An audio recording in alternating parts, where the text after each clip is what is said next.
بسم الله الرحمن الرحيم۔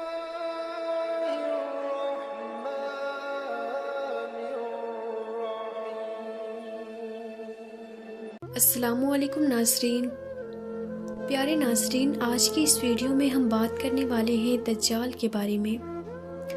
دجال اس وقت کس جزیرے میں قید ہے؟ وہ چند لوگ جنہوں نے دجال سے ملاقات کی، وہ لوگ اس جزیرے پر کیسے پہنچے؟ کیا آج بھی کچھ لوگ دجال سے رابطے میں ہیں؟ وہ پر اسرار جزیرہ کہاں ہے؟ آج گوگل میپ میں یہ جزیرہ دکھائی کیوں نہیں دیتا؟ ہم اس ویڈیو میں ان تمام سوالوں کے جواب جانیں گے۔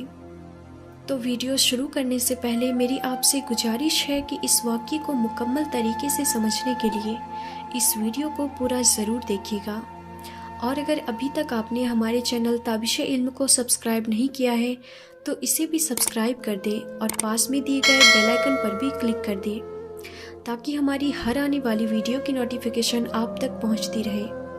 تو چلیے ناظرین، ویڈیو شروع کرتے ہیں۔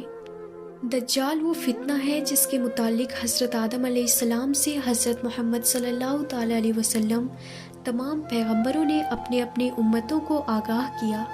یہ قیامت تک کا سب سے بدترین فتنہ قرار دیا گیا ہے۔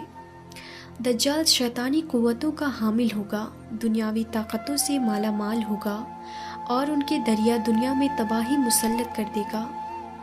دجال اس وقت کہاں ہے اور کس حالت میں ہے؟ اس کے متعلق ایک عجیب و غریب روایت احادیث کی کتابوں میں ذکر ہوا ہے۔ لہٰذا حضرت فاطمہ بنت قیس سے روایت ہے کہ ایک دفعہ رسول اللہ صلی اللہ تعالی علیہ وسلم نماز کے بعد ممبر پر تشریف لائے اور فرمایا کہ تمیم داری پہلے نصرانی آدمی تھے، وہ آئے اور مسلمان ہو گئے، اور مجھ سے ایک قصہ بیان کیا ہے جس سے تم کو میرے اس بیان کی تصدیق ہو جائے گی جو میں نے کبھی دجال کے متعلق تمہارے سامنے ذکر کیا تھا۔ تمیم داری نے بتایا کہ وہ ایک بڑی کشتی پر سوار ہوئے جس پر سمندر میں سفر کیا جاتا ہے، اور ان کے ساتھ قبیلہ لخم اور ججام کے 30 آدمی اور تھے۔ سمندر کا طوفان 1 ماہ تک ان کا تماشا بناتا رہا۔ آخرکار سمندری سفر کے دوران مغرب کے جانب ایک جزیرے پر ان کی نظر پڑی، جس کو دیکھ کر وہ بہت مسرور ہوئے اور چھوٹی کشتیوں میں بیٹھ کر اس جزیرے پر اتر گئے۔ جب وہ اس جزیرے پر گئے تو انہیں جانور کی شکل کا ایک چیز نظر آیا جس کے سارے جسم پر بال ہی بال تھے۔ لوگوں نے اس سے کہا، کمبخت تو کیا بلا ہے؟ وہ بولا، میں دجال کا جساسہ یعنی جاسوس ہوں۔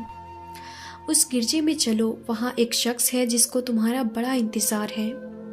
ہم لپک کر اس گرجے میں پہنچے تو ہم نے ایک بڑا قوی ہیکل شخص دیکھا کہ اس سے قبل ہم نے ویسا کوئی شخص نہیں دیکھا تھا۔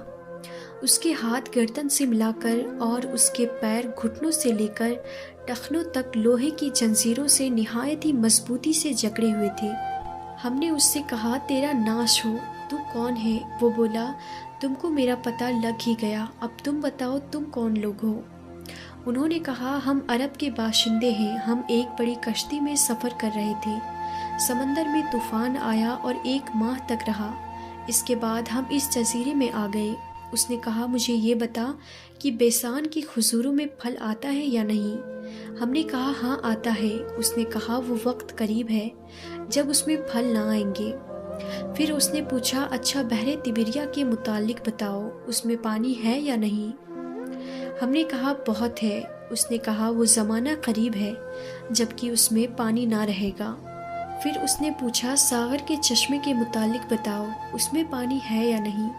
اور کیا اس بستی والے اس کے پانی سے کھیتوں کو سیراب کرتے ہیں؟ ہم نے کہا، ہاں اس میں بہت پانی ہے اور لوگ اس کے پانی سے کھیتوں کو سیراب کرتے ہیں۔ پھر اس نے کہا، اچھا نبی امی کا کچھ حال سناؤ۔ ہم نے کہا، وہ مکہ سے ہجرت کر کے مدینہ تک تشریف لے گئے۔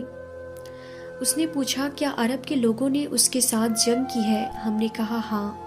اس نے پوچھا، اچھا پھر کیا نتیجہ رہا؟ ہم نے بتایا کہ وہ اپنے گرد و نواح پر غالب آ چکے ہیں اور لوگ ان کی اطاعت قبول کر چکے ہیں۔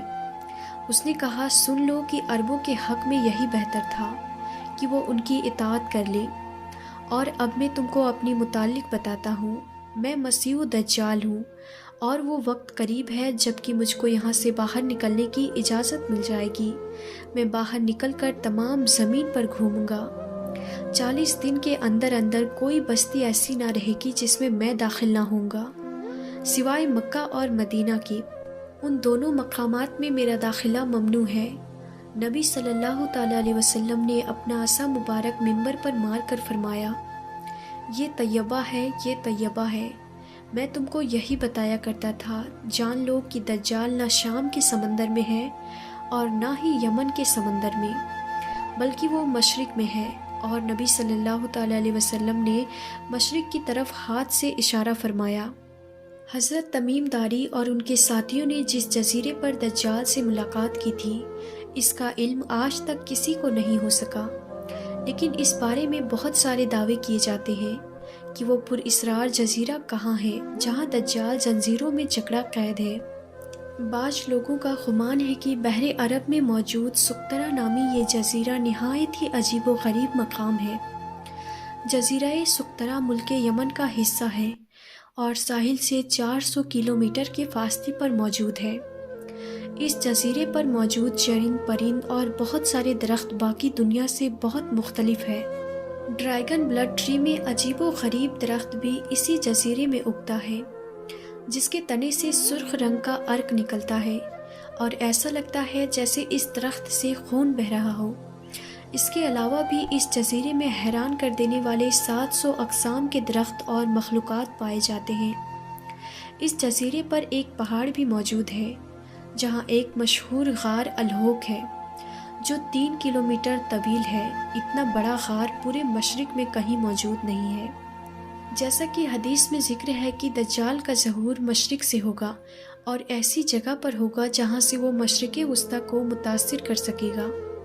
لہٰذا ان تمام نشانیوں کی وجہ سے لوگ اس جزیرے کو دجال کا جزیرہ قرار دیتے ہیں، جبکہ کچھ لوگ بحر اوقیانوس یعنی اٹلانٹک اوشین میں موجود برمودا ٹرائنگل کو ہی دجال کا جزیرہ قرار دیتے ہیں۔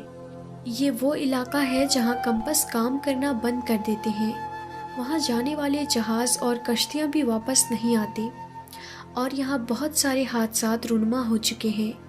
برمودا ٹرائنگل میں پیرا نارمل یعنی جنوں اور بھوتوں سے متعلق واقعات پیش آتے رہتے ہیں۔ اس علاقے میں اکثر سمندری طوفان آتے ہیں اور اونچی اونچی سمندری لہریں چلتی ہیں۔ برمودا دراصل کسی ایک جزیرے کا نام نہیں، یہ ایک تکون نما علاقہ ہے جس کے اندر 300 سے زیادہ غیر آباد اور سنسان جزیرے موجود ہیں جہاں آج تک انسانوں نے قدم نہیں رکھا ہے۔ اس برمودا ٹرائنگل پر کی گئی تحقیقاتی رپورٹ کو بھی آج تک شائع نہیں کی گئی ہے۔ یوں لگتا ہے کہ دنیا کی حکومتوں کو اس کی اجازت نہیں۔ مشہور مصری محقق داؤد علیہ السلام اور عیسیٰ علیہ السلام کے متعلق برمودا تکون کا ایک بڑا حصہ دجال کے زیر استعمال ہے۔ اس نے باقاعدہ وہاں تلے نما محل بنا رکھے ہیں جو تکون کی شکل میں موجود ہیں۔ تاریخ میں دجال کے جزیرے کے متعلق ایک مشہور دعویٰ عثمانی امیر البحر اور جغرافیہ دا پیری رئیس کا ہے، جس نے خلافت عثمانیہ کے دور میں دنیا کا ایک نقشہ تیار کیا تھا۔ اس نقشے کو اگر ہم دیکھیں تو اس میں ایک پر اسرار مقام کی نشاندہی کی گئی ہے، جہاں اس نے ایک عجیب مخلوق کی تصویر بھی دکھائی ہے جو آدھا انسان اور آدھی جانور کی طرح نظر آتا ہے، جسے لوگوں نے دجال قرار دیا ہے۔ ترکی کے ایک مشہور مصنف گرسان برکان نے اپنی ایک کتاب میں لکھا ہے کہ دجال ایک جزیرے میں قید ہے جہاں سے وہ اپنے پیروکار یعنی امریکہ اور اسرائیل کو ہدایت دیتا ہے، اور امریکہ اور یہودیوں کی بحری جہازی اس جزیرے تک جاتی ہے جہاں وہ اس گرجے میں دجال سے ملاقات کرتے ہیں اور انہیں بتایا جاتا ہے کہ آگے کیا کرنا ہے۔ لیکن یہ معلومات اتنی خفیہ ہوتی ہے کہ آج تک کوئی بھی یہ نہیں جان پایا کہ جزیرہ کہاں موجود ہے۔ برکان نے لکھا ہے کہ وہ جزیرہ برمودا تکون میں ہی ہے، کیونکہ وہ برمودا ٹرائنگل میں ایک ایسا جزیرہ موجود ہے جہاں ایک بڑا گرجا پایا جاتا ہے اور جہاں کسی کو بھی جانے کی اجازت نہیں ہے، اور وہاں کوئی داخل ہوگا تو وہ وہاں سے واپس نہیں آ سکتا۔ یہ جزیرہ کوئی عام جزیرہ نہیں۔ یہی وجہ ہے کہ گوگل میپ میں اس جزیرے کی لوکیشن نہیں ملتی ہے۔ نیز کئی لوگوں نے یہ دیکھنے کا دعویٰ بھی کیا ہے کہ اس جزیرے میں امریکہ بحری بیڑے داخل ہوتے ہیں۔ حضرت عیسیٰ علیہ السلام اور حضرت داؤد علیہ السلام نے اپنی کتاب میں لکھا ہے کہ دجال زمانہ قدیم سے بحر الکاہل کے ان غیر آباد اور ویران جزیروں میں رہتا تھا، اور حضور صلی اللہ تعالیٰ علیہ وسلم کے وصال تک وہ بیڑیوں میں جکڑا ہوا تھا، مگر آپ صلی اللہ تعالیٰ علیہ وسلم کے وفات کے بعد اس کی بیڑیاں ٹوٹ گئیں اور وہ آزاد ہو گیا، مگر اسے خروج کی اجازت نہیں، لہٰذا اب وہ برمودا ٹرائنگل کے قریب ویران جزیروں میں رہتا ہے اور وہاں سے اپنی دجالی قوتوں اور پیروکاروں کے ذریعہ خروج کی تیاریاں کر رہا ہے۔ یہ جزیرہ بنیادی طور پر دجال کا ہیڈ کوارٹر ہے، جہاں سے وہ تمام تدابیر کرتا ہے اور شر پھیلاتا ہے۔ اب ان سے جزیروں میں دجال کا جزیرہ کون سا ہے، اس کا صحیح علم صرف اللہ تبارک و تعالیٰ کو ہی ہے، اور اپنی مقررہ وقت پر اللہ کے حکم سے دجال ان جنزیروں سے نکل کر انسانی آبادی کی طرف آ جائے گا، جو ہمارے لیے ایک آزمائش اور فتنہ ثابت ہوگا، جس فتنے سے بچنے کے لیے نبی محمد صلی اللہ تعالیٰ علیہ وسلم نے ہمیں راہ دکھایا ہے۔ تو آج کی ویڈیو میں تھا بس اتنا ہی، پھر ملتے ہیں اگلی ویڈیو میں، تب تک کے لیے خدا حافظ۔